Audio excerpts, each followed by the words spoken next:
Okay everyone, welcome back to another video on Gran Turismo 7, and I am back with the new time trial guide, which has taken a little bit longer because this week is possibly the hardest one we've had in a while. It's obviously on every 2 weeks, these time trials. You can win 2 million credits if you get within 3% of the top person's time. It's not based on people, it's based on lap time, so you have to be within 3% of the lap time. Now, this one for this week is at Nordschleife.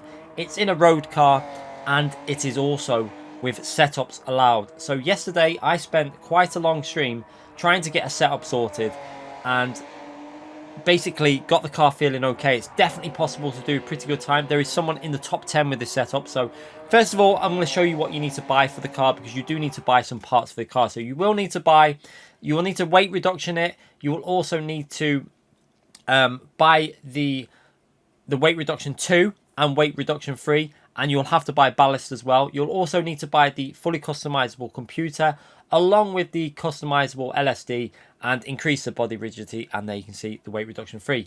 On terms of engine, stroke up, engine balancing, polished parts, you'll need a racing air filter, racing silencer, and you will also need to buy the racing exhaust manifold and the racing brake pads, along with the brake bias controller, fully customizable suspension, a racing flywheel, and also the fully customizable racing transmission. Now, you will also need to buy the brake kit there, the carbon ceramic brake kit, what I used.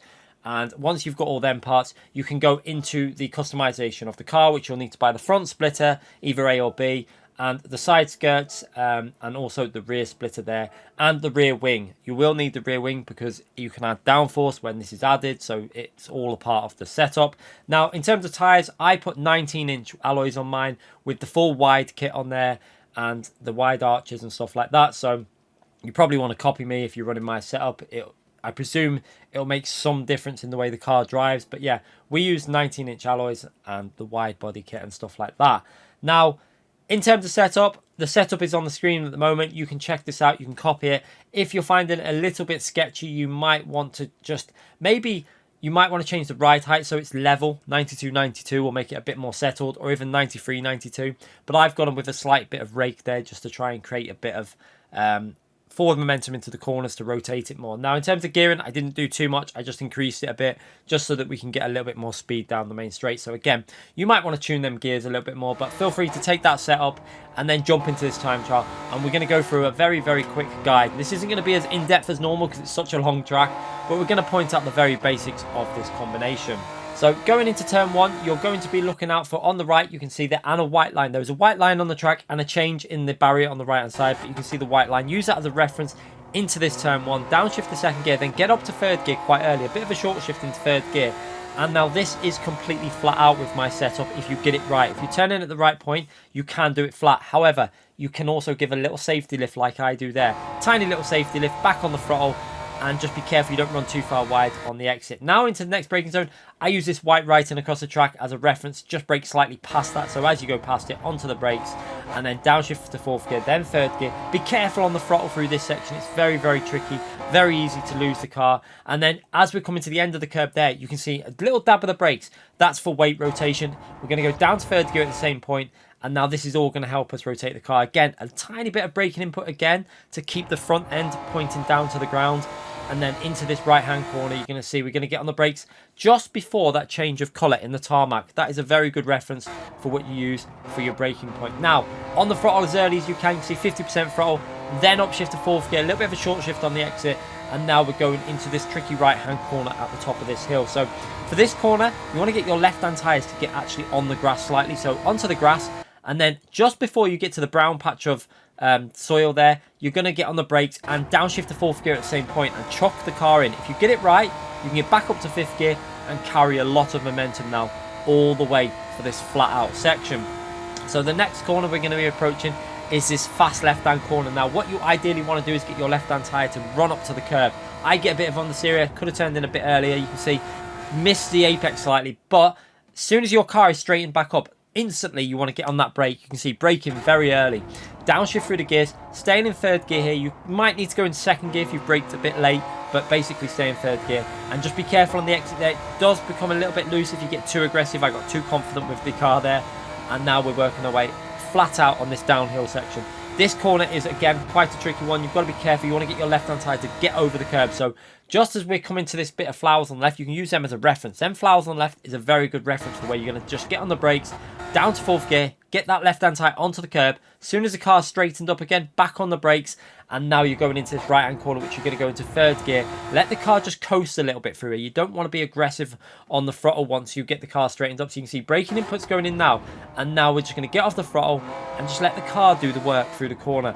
Early upshift to 3rd gear, use some of the curb on the left on the exit, and now powering our way into this next left-hand corner. Again, this is another corner which is very easy to catch you out. So as we're coming into this corner here, you can see we're going to get on the brakes just at the end of the tree on the right-hand side. You can see the gap between the trees. Use that as your reference.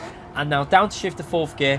Get the left-hand tire as close to that curb as possible. And then as we're coming up to this little bit of white writing, we are going to get on the brakes almost dead on that or just slightly past it. You can use, if you brake just past it, be careful you don't miss the apex into that corner. And now into this tricky right-hand corner again. Use that board there on the left-hand side as a reference for your braking. Little signpost on the left there, perfect reference. Down to 2nd gear, then back up to 3rd gear as we get back on that throttle and use again the curb if necessary. And now you can do this completely flat out if you really got the confidence. Again, little bit of a safety lift there just to make sure we're going to get through this corner without any drastic oversteer. Now we're coming to this long right-hand corner, which you're going to get a tiny bit of braking input and making sure you're braking before the curb on the right-hand side. You need to be early on the brakes. Let the car rotate. Then once the grip builds, you can get back on that throttle, carry the momentum through the corner, and now into this downhill section where you want to be on the brakes early. Look how early I'm on the brakes, extremely early, because you're going downhill and turning direction. You want to keep the car stable. So down to 2nd gear, get the car into the apex, and then be careful on the throttle on the exit there because you're putting steering inputs in at the same time. Very easy to lose control of the car. Now for this left-hand corner, using the end of the curb as a reference, I basically make sure I'm braking before the end of the curb on that right-hand side. Down to 3rd gear, left-hand tyre, skim the curb on the left. Just be careful you don't get onto that curb on the right, easy to snap the car. And then use that whiteboard again as a reference on the right-hand side. Draw an imaginary line across the track, use that as your reference for your braking. 3rd gear through the corner, flat out now. You want to really carry the momentum from that corner. The more speed you carry through that corner, you can actually gain quite a bit all the way into the next braking point, which I use this little bit of blue writing on the track every time, pretty much in group 3, whatever, I use that as a reference. Braking just before the blue writing. And then down to 3rd gear, let the car be very patient before you get on the throttle here. You want to be very, see how I'm not going maximum throttle? Just be careful, because if you go too aggressive on the throttle, the car can snap and you'll lose control of the rear and you'll be sliding off. Now we're working our way up this hill now, completely flat out. You don't need to worry about any of these corners for lifting. It's just completely 100% maximum attack as we work our way up into 6th gear. However, we are approaching a very, very tricky corner. One that takes a bit of getting used to, and it caught me out quite a bit. However, this high downforce setup should help you. So as we come into the corner, braking again very early into this corner to get the weight onto the front of the car. And then we're going to go down to 4th gear and try and get the left-hand tire to skim the apex, and then straight back up to 5th gear just to get more momentum out of the corner. Now this corner again, little bit of a safety lift as we go into this right-hand corner. You can do it flat, but safety lift just to make sure, just stops you running wide. And then make sure you're braking for this right-hand corner before the curb on the left-hand side. You can see the curb just appearing up in front of us. Make sure you're braking early there. Better to be early than late. And then down 2nd gear, then back straight away up to 3rd gear. Let the car power out. Nice revs out the corner. And now into the carousel, which again, this is a tricky one. I brake just as you see the start of the curb on the right-hand side. I always use that little bit where it points out as a reference, braking before that. Down to 2nd gear.